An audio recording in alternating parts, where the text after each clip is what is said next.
Bonjour Leïla, Bonjour. je suis ravie de te rencontrer ce matin, c'est une première. Je te suis depuis un moment sur Instagram et là enfin on arrive à se rencontrer. Merci d'avoir pris le temps. C'est un honneur. Tu es énergéticienne. Oui, je suis énergéticienne, donc j'accompagne les personnes à équilibrer leurs énergies, que ce soit au niveau physique, émotionnel, mental, et je le fais au moyen de différentes thérapies, donc la lithothérapie, mais aussi les soins majoritairement par l'eau, et tout ce qui est transgénérationnel, donc qui est en lien avec tout le bagage qu'on a avec notre famille et qui aujourd'hui peut éventuellement nous bloquer dans notre évolution en fait.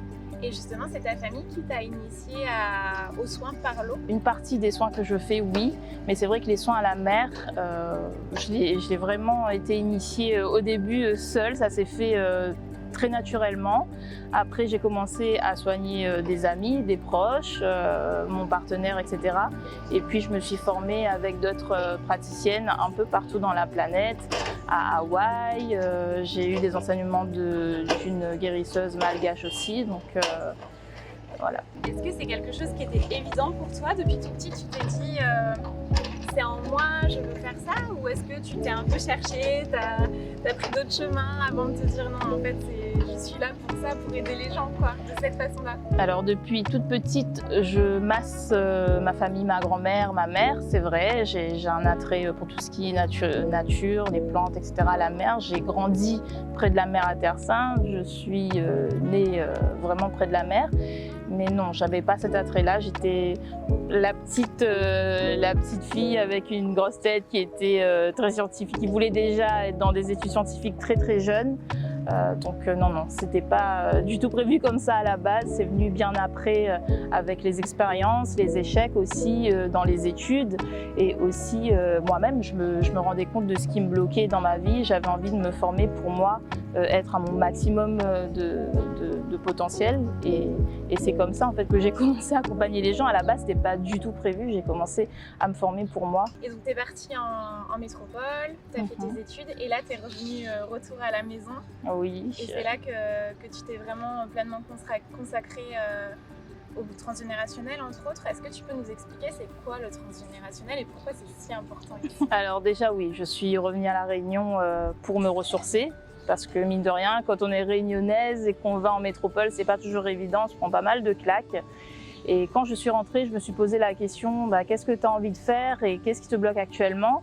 Et c'est en faisant mes recherches sur le transgénérationnel que j'ai compris que effectivement, il y avait des choses qui étaient inscrites dans notre ADN et qu'il y avait des choses qu'on portait et qu'on n'était pas forcément conscient de ça, que ce soit au niveau des situations qui se répétaient, des situations amoureuses, professionnelles, même des maladies liées à tout ce qui est féminin, gynécologique, tout ce qui est fertilité, tout ça, on se rend compte que quand on étudie vraiment la famille, on se rend compte qu'il y a des similitudes vraiment extraordinaires. Donc j'ai commencé à m'intéresser à ça et puis je me suis formée il y a 2 ans pour pouvoir mieux accompagner les personnes. Est-ce que tu as un exemple qui te frappe, dont tu as envie de parler ou de partager aujourd'hui avec nous sur justement des boucles, des histoires, pour que les gens sachent très concrètement comment ça peut s'illustrer, voir si eux-mêmes ils sont concernés, que ça fasse peut-être un peu écho dans leur vie? Je vais parler de mon histoire, c'est plus logique. Moi j'ai perdu mon père en septembre. Il est né le 13 septembre et il est mort un 14 septembre. Et j'ai remarqué il y a quelques années qu'à cette date, à chaque fois il m'arrivait quelque chose, où je perdais un travail, où il m'arrivait une rupture amoureuse ou voilà, des choses un peu plus graves comme un avortement, ça m'est déjà arrivé à cette date-là, mais vraiment le 14 septembre. Et c'est en cherchant, je me suis dit mais qu'est-ce qui se passe? J'ai fait des recherches avec les personnes qui m'ont formée. Et voilà, j'ai rencontré à un moment donné un partenaire qui lui ressemblait comme 2 gouttes d'eau. Je l'ai rencontré un 13 septembre et quand j'ai présenté à ma mère m'a dit c'est le portrait craché de ton père. Et lui, justement, il est décédé 1 an après, à la même date que le décès de mon père. Et là, je me suis dit non, il y a vraiment quelque chose. Et ce qui est ressorti, c'est que dans ma famille, on n'avait pas forcément fait le deuil de cette perte et que moi, j'avais pas fait le deuil non plus. Donc, ça se répétait parce que je n'avais pas encore guéri en fait cette perte-là. Donc, ça peut se reproduire de différentes façons. Ça peut être des personnes qui n'ont pas forcément bien vécu une rupture et du coup qui vont se mettre, tu regardes dans la descendance et tu vas voir que les filles se marient avec une personne qui a le même prénom et la sœur et du coup la fille de la fille, et là on voit qu'en fait que ce sont des signes et vraiment des signes parlants forts qui te montrent qu'il y a quelque chose à faire pour que tu ailles mieux, tout simplement, pour que tu te construis sur de nouvelles bases. Du coup il y a deux étapes, il y a l'étape vraiment de l'analyse où on repère, où on voit ce qui coince et on fait des liens, et après la deuxième étape c'est quoi? C'est on coupe les liens ou... Alors j'aime pas trop cette expression de couper les liens parce qu'on veut pas changer le nez au milieu de notre visage. Je dis toujours qu'il y a des forces et des faiblesses, certes. Quand on pense transgénérationnel, on va penser à tout le poids, à tout le bagage hyper lourd qu'on doit absolument laisser derrière nous. Mais moi je vois pas ça comme ça. Je vois ça vraiment comme aller chercher ce qui n'allait pas, guérir ce qui n'allait pas et garder en fait les forces.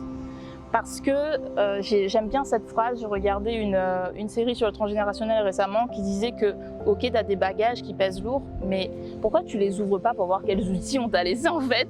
Au lieu de tout le temps dire il faut que je lâche les bagages, tu lâches tout, il reste plus rien.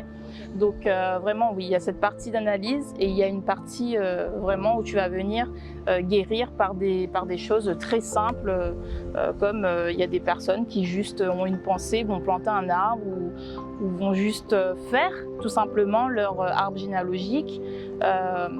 Juste le fait de poser des actions hyper simples comme ça peut vraiment alléger en fait tout ce qu'on ressent. Le fait de parler aussi à ses parents, à ses grands-parents, de libérer la parole, c'est hyper important. À La Réunion, l'histoire elle est forte, il y a un héritage qui est quand même très fort. Est-ce que ça c'est quelque chose que tu prends en compte? J'imagine que oui, dans les soins au quotidien. Est-ce qu'il y a des spécificités du coup par rapport à ça et dans ta manière de travailler? À La Réunion, on est descendant pas mal d'esclavage, aussi de tout ce qui est héritage de l'océan Indien aussi. Moi personnellement, j'utilise vraiment des techniques qui vont utiliser tout ce que nos ancêtres ont eu l'habitude d'utiliser, donc que ce soit au niveau des plantes ou au niveau même de comment tu t'entretiens avec la personne. Parfois, c'est hyper puissant en fait de dire les choses dans sa langue natale. C'est ce que j'essaye de faire, d'adapter en fonction des origines, que ce soit au niveau de l'utilisation des plantes, des soins, mais aussi de leur histoire, etc. Parce qu'on ne se comporte pas du tout de la même façon que des personnes d'ailleurs, donc c'est normal de se renseigner là-dessus et de voir ce qu'on peut faire en fait. Et au niveau de l'eau, alors on parle de soins de l'eau, c'est quoi les soins de l'eau? On est entouré d'eau, on est composé de 70% d'eau. Moi j'ai toujours, si tu fais pas attention à ton eau interne, c'est que tu renies 70% de ce que tu es, que tu fonctionnes à 20-30% de tes capacités. Déjà on part de là. Et il y a énormément d'études qui ont été faites qui ont montré que notre eau dans laquelle on baigne quand on est dans le ventre de notre mère, c'est la même que l'eau de mer.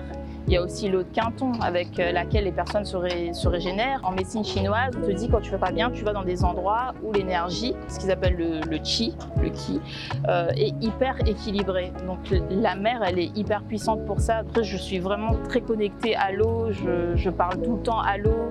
Quand je vais à la mer, quand je lui parle, je sais qu'elle s'avance près de moi. Je crois vraiment à tout ça en fait. C'est l'héritage que j'ai eu de ma grand-mère. Justement, il y a souvent pas mal de croyances autour de l'énergie.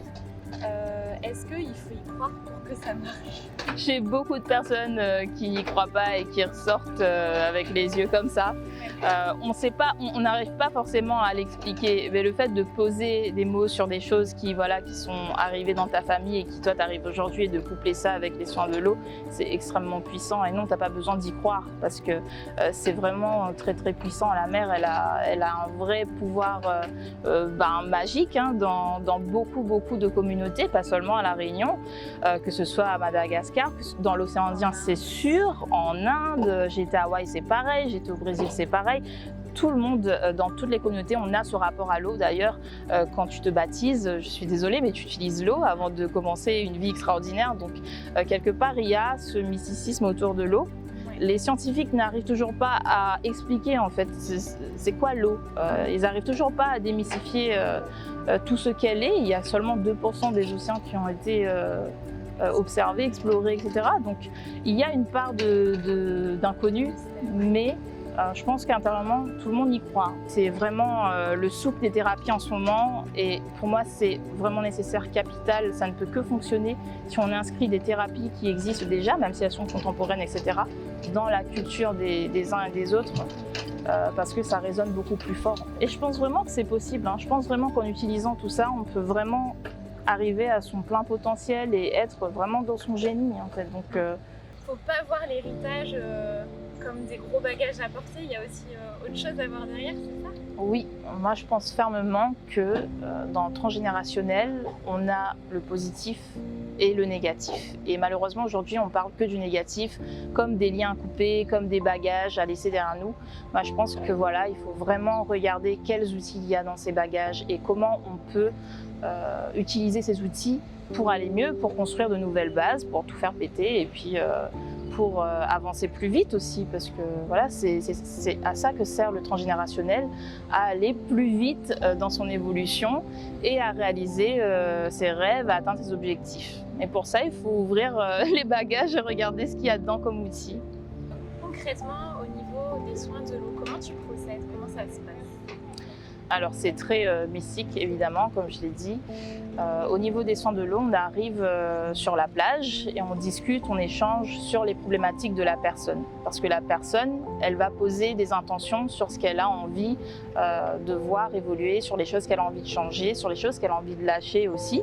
Donc il y a une partie où ça va être, ça dépend des gens, il y a une partie massage, ou alors il va y avoir une partie avec un nettoyage avec certaines plantes qui sont connues pour purifier tout notre corps, etc. Et après, il y a une partie immersion dans l'eau où, en fait, là, c'est encore plus mystique, où il y a un nettoyage, où je manipule l'eau, en fait, avec la personne. Et voilà. Merci. Merci.